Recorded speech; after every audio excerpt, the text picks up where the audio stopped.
کوئی شکر کی پٹی بھی باندھ نہیں تھا. حضرت ایوب 18 سال بیمار رہے. زوجہ کہنے لگی دعا کر لو تو آپ فرمانے لگے بی بی سے کہ صحت کتنی دیر رہی؟ اس نے کہا 60 سال. تو آپ فرمانے لگے ذرا بیماری کو بھی 60 سال گزر لینے دو پھر دعا بھی کر لیں گے. یہ دعا کی اللہ، یہ لفظ کہے اللہ نے صحت دے دی، تندرستی آ گئی. ایک دن گھر میں بیٹھے بیٹھے زوجہ کہنے لگی کہ ایوب یہ بتاؤ دکھ اچھے کہ سکھ؟ آپ فرمانے لگے سارے دن ہی اللہ کے ہیں پر دکھ بڑے اچھے تھے. مجھ سے پوچھو تو دکھ بڑے اچھے تھے. کہا کس طرح؟ تو حضرت ایوب فرمانے لگے جب میں بیمار تھا تو 24 گھنٹے میں ایک دفعہ میرا رب میرا حال پوچھا کرتا تھا. ایک دفعہ میرا اللہ پوچھتا تھا ایوب تیرا حال کیا ہے؟ فرماتے ہیں 12 گھنٹے تو لذت ہی رہتی تھی کہ میرے رب نے میرا حال پوچھ لیا، اور اگلے 12 گھنٹے میں انتظار کرتا تھا مالک حال دوبارہ کب پوچھے گا. فرمانے لگے اب صحت تو ہو گئی ہے پر اب میرا رب میرا حال تو نہیں نہ پوچھتا. بھائی مشکلات جو ہوتی ہیں وہ تو تجھے سجا دیتی ہیں، سوار دیتی ہیں. تجھے یاد آتا ہے کوئی اپنا، جب تجھے درد ہوتی ہے نا، تکلیف ہوتی ہے، پھر تیرا دل کرتا ہے کوئی کندھا ملے جہاں میں سر رکھ کے رہوں. پھر اسی لیے تو کسی درویش سے کسی نے پوچھا تھا اپنا کون ہوتا ہے؟ تو کہا جو تجھے دکھ کے وقت یاد آئے وہ تیرا اپنا ہے. جو تجھے عین آزمائش کے وقت یاد آئے اور تجھے اس کا نمبر فوراً تیرے موبائل پہ چلنے لگے وہ تیرا اپنا سجن ہے جس کو تو دکھ کے وقت یاد کرے. تو بھائی مشکلات کے بعد جو اللہ آسانی دیتا ہے. حضرت ابراہیم کو آگ میں بھی پھینکا گیا، حضرت ابراہیم علیہ السلام کو ستایا بھی گیا، نکالا بھی گیا، لیکن جب ان مشکلات سے گزرے تو میرا رب فرماتا ہے وَإِذِ ابْتَلَىٰ إِبْرَاهِيمَ رَبُّهُ بِكَلِمَاتٍ فَأَتَمَّهُنَّ قَالَ إِنِّي جَاعِلُكَ لِلنَّاسِ إِمَامًا. کہا جب ابراہیم پورے اترے تو پھر ہم نے انہیں امام بنا دیا. یا اللہ کس طرح کی امامت دی؟ فرمایا میں نے اتنی اعلیٰ شان عطا کی ہے کہ اپنے لاڈلے رسول کو جناب ابراہیم کی نسل میں پیدا فرما دیا ہے. میں نے مصطفیٰ کو ان کی نسل میں پیدا کر دیا، قیامت تک کے لیے ان کا وقار بڑھا دیا. اللہم صلی علی محمد وعلی آل محمد کما صلیت علی ابراہیم وعلی آل ابراہیم. ان کی عظمت بڑھا دی، اس لیے کہ جب وہ آزمائش سے گزر کر کے آئے پھر جو آسانی دی. میرے نبی پاک صلی اللہ علیہ وسلم نے دین ابراہیمی کی بہت ساری چیزوں کو رکھا. کہا میں ملت ابراہیمی پہ ہوں.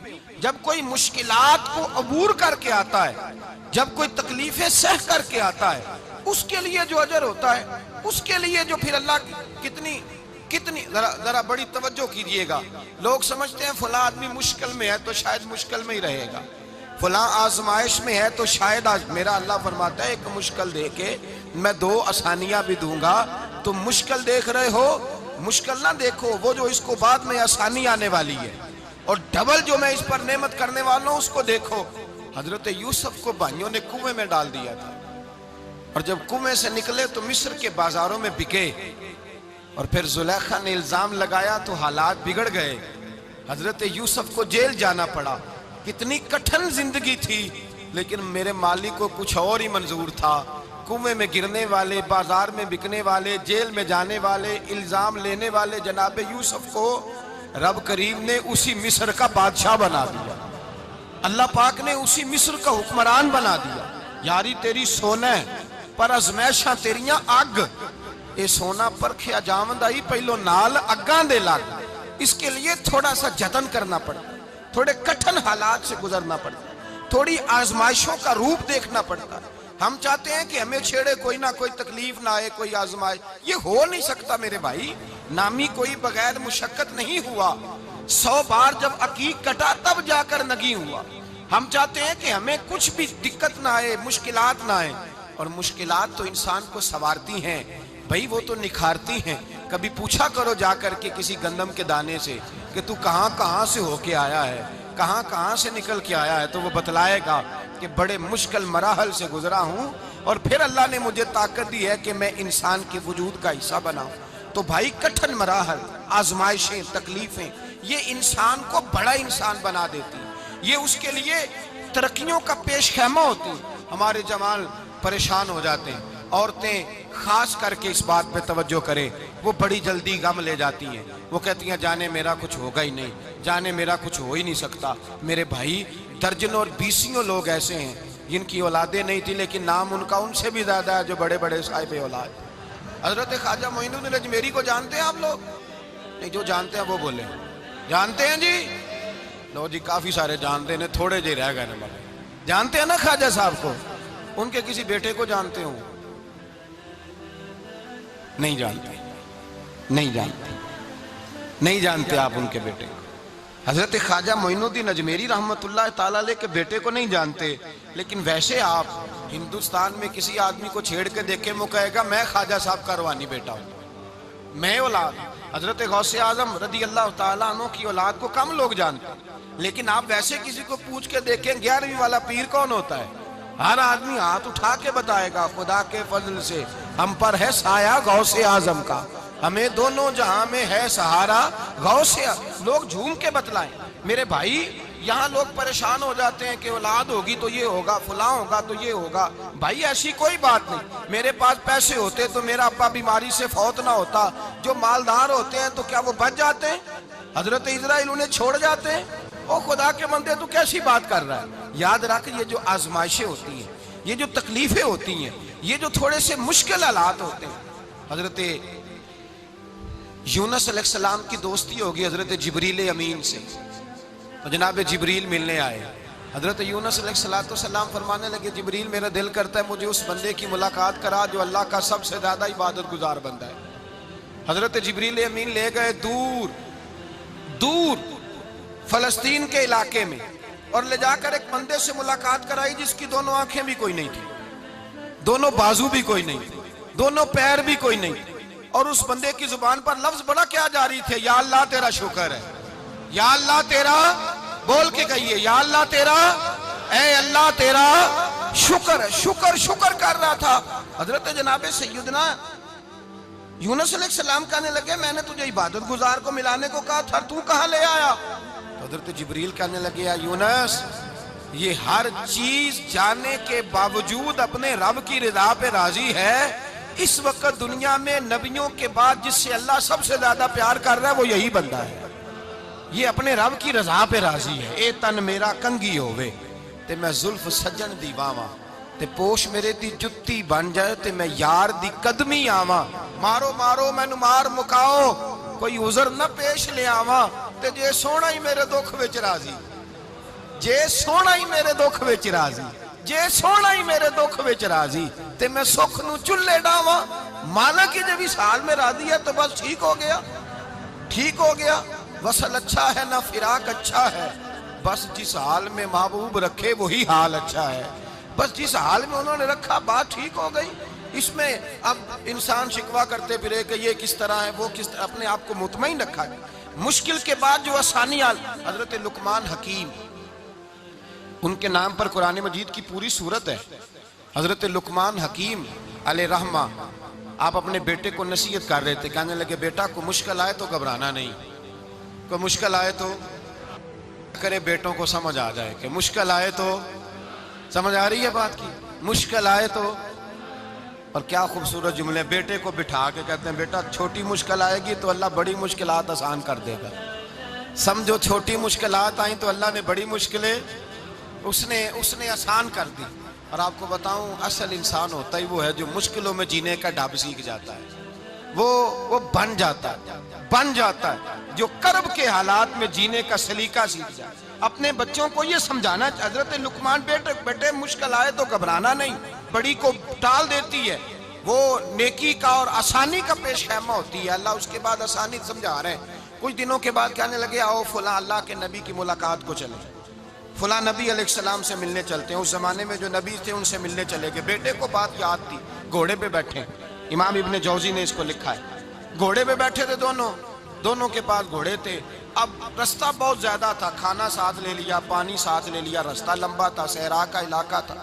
جب جانے لگے تو اتنی سخت گرمی ہوئی کہ گھوڑے بھی بے ہوش ہونے لگے، اچانک ایسی گرم لو چلی کہ گھوڑے بھی۔